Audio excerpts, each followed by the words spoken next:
Hello guys, good morning. So, ito inayos ko na yung natira kong pininda ng Valentine's. Ayan.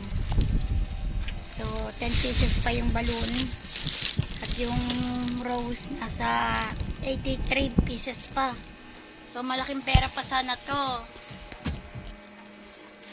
Sa pangbayad ko sana sa bahay. So, hindi ko siya na pera. That time kasi hindi ako nakatinda ng maayos kasi nga may mga sakit yung anak ko.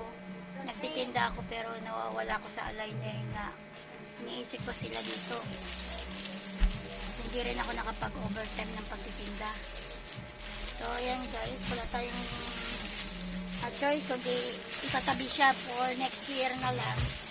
So titinda ito sa isang taon. So ayan guys, itabi na natin ito para sa isang taon. Hindi na ako bibili. Tabi lang natin to guys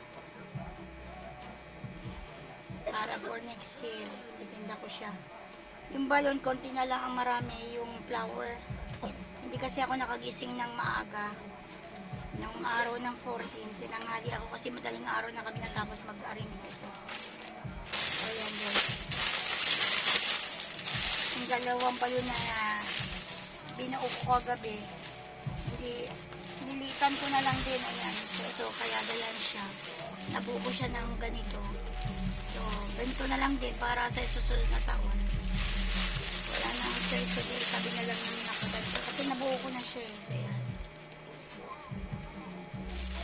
nailaw pa naman, kaya lang talagang matumal, hindi rin nabili kagabi. Ayan, kaya ginanto ko na lang siya, tatabi na rin. So, sa isang taon na lang to guys, ulit bubuksan para itinda. Malaking halaga pa sana to pa bahit ko sana to sa bahay. So, napunta lang sa pambili ng gamot kailangan. Ayan. So, thank you guys. This is Mami Cristina Vlog. Please like and share my video. Thank you. Good morning sa inyo.